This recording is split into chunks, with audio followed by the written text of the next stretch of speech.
And now to former Opals player Liz Cambage, who last year withdrew from representing Australia at the Tokyo Olympics, citing mental health concerns. The good news, at least from her perspective, is that she's in a happy place now. In fact, the New York Times did a double-page spread on her. They love her in America. There was no mention of Australia. There was no mention of the falling out with the Opals. This was her talking to the ABC when she was asked about the split from the Opals. I'm living my best life. I'm supported. I'm protected on a level that the Opals or the Australian team never gave to me. My heart lies with those who want to protect me and those who want me to be the best I can be. And I never felt that in the Opals at all. How terrible that poor Liz was never supported. That was too much for former Boomers captain Andrew Gaze, who let loose today.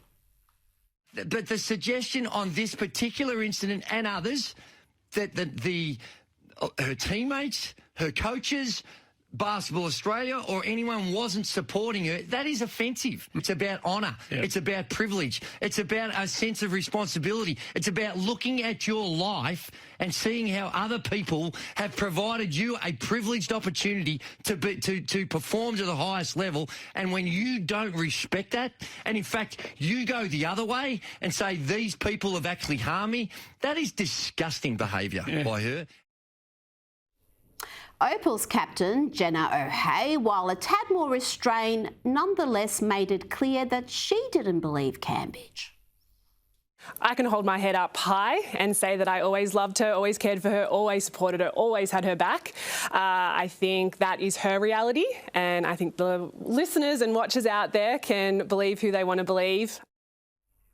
And that prompted Offsiders host Kelly Underwood to ask about what had led to Cambage's withdrawal from the Olympics last year. And this all started in that training game or the pre-Olympics game when you played Nigeria. And it's never really emerged what happened, but I've had it confirmed from a few sources. Is it correct that they were playing Nigeria and Liz Cambage had her feathers ruffled and she turned to them and said, go back to your third world country?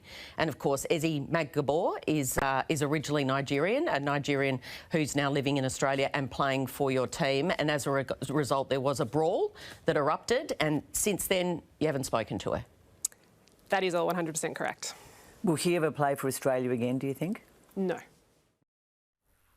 Charming. But who was acting all innocent last year about that incident? I'm pretty annoyed at all the fake news and the lies that I'm seeing floating around in news articles and being shown and being asked about. Things got heated in the Nigeria game. There was a physical altercation and there was words exchanged, but I'm hearing things that aren't true at all, flying around from people in Australia and America, which is crazy. But true? Sadly, that wasn't half of it. Andrew Gaze, again today. My understanding, there's even more to it that's even more disgusting than what was actually said. And do you believe that? There's no reason why I shouldn't. Because it's been said by a number of people who I think would know. Yep. So what could be more disgusting than telling Nigerians, go back to your third world country? And this from the woman who styled herself as the anti-racist queen of Australian basketball. Alice Cunex apologised for her choice of a blackface costume at the Melbourne Boomers party. She says she didn't intend to offend anyone. Her teammate Liz Cambage, whose father is Nigerian, has reacted with disgust. But Cunex's actions have already caused enormous offence to fellow Opal Liz Cambage. She tweeted that she was shocked and disturbed and said people wonder why I have issues with some Basketball Australia teammates. That was in 2016. In 2020, Liz marched for neo-Marxist group BLM here in Australia and led chants during the protest. Black lives matter! Black lives matter! Black lives matter! Black lives matter! Black lives matter! And last year, Cambage took to Instagram after the Australian Olympic Committee featured athletes in a promotional shot. If I've said it once, I've said it a million times, she wrote, angry. How am I meant to represent a country that doesn't even represent me? Hashtag whitewashed Australia. Now, never mind that one of the images included Indigenous rugby sevens player Maurice Longbottom. Cambage bizarrely wrote, also, fake tan doesn't equal diversity. As Daily Telegraph's Tim Blair succinctly observed, Cambage's apparent problem with the image is that it doesn't include Liz Cambage. No matter what the issue, Cambage will always find a way to make it about her. This is in 2020 following the US election. It has been a very stressful week. I've shed a few tears here and there. Being a woman of colour and someone who spends half my life in America. Me. Now, Liz took to social media again today. She wrote, "The truth will always come to light and it ain't even dawn yet." Well, feel free to tell us your truth, Liz. But you'd think a race-obsessed social justice warrior would know better than to use racially charged language. And joining me now to discuss the fallout from the racial slur is former Olympian and former NBA star Andrew Bogut. Andrew, why wasn't Cambage's behaviour exposed earlier? It seemed to be well known in the basketball community that she had said something terrible. A number of reasons. People were afraid of being sued at the time. There were numerous outlets that had pretty much got what was said but were too scared to say anything. I had been told by someone that was beyond close to the situation, but out of the word I gave them was that I wouldn't say anything and publicise what was said. So I gave them my word. That was the reason why I knew exactly what's going on. And like I said earlier, the PG rated version is out there. There's much more to it than just as, you know, that. Andrew Gaze is 100% right in that. But she's been protected for the last 10 or 15 years. Her teammates have done everything they can to protect her and help her through different issues she's had throughout the years. So for her to say that, you know, the Opals haven't protected her or had her back, they've gone way beyond what having someone's back should be. And this kind of behaviour is not a one-off, and has been, you know, I've had my run-ins with her and I can put that aside, but, you know, what was said was just insane. Well, you've played basketball at the highest level. Is there any excuse for what's happened here? I've heard today people say, well, it was a comment said in the heat of battle and she's obviously sorry. But have you ever said anything like that whilst you were playing? I'm pretty sure if I said anything close to that, I wouldn't be talking to you today. But no, there's no excuse to say that on a basketball court.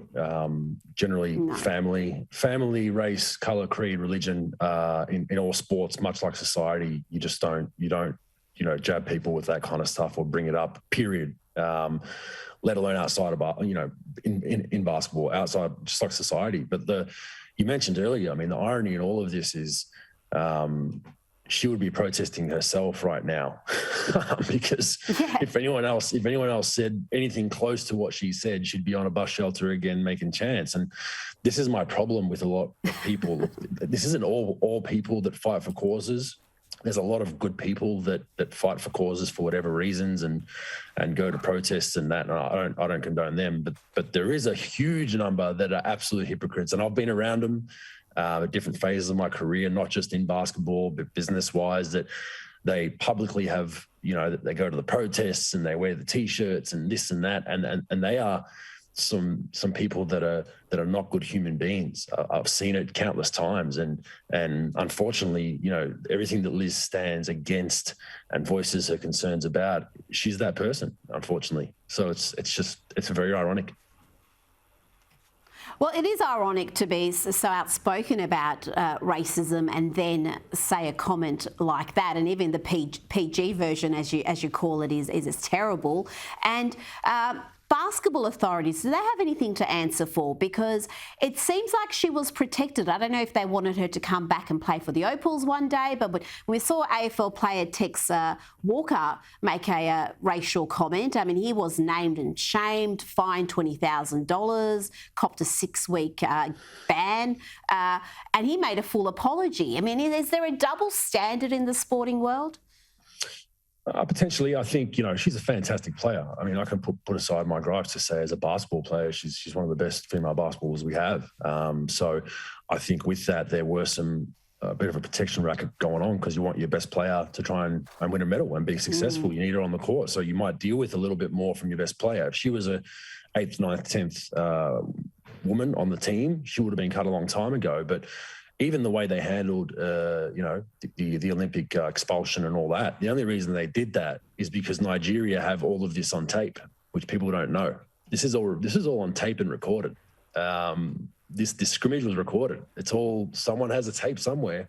And the only reason they acted was because I believe, and from what I've heard, is they knew that tape existed. And I know for a fact the Nigerian national team were beyond offended by the somewhat cover up and not handling this in a respectable way by disciplining Liz. So they basically had the trump card of saying, are you going to do something appropriate for what has happened? Because we do have it on tape. And thankfully it never got released for her sake, but that's why it all came out and she got booted.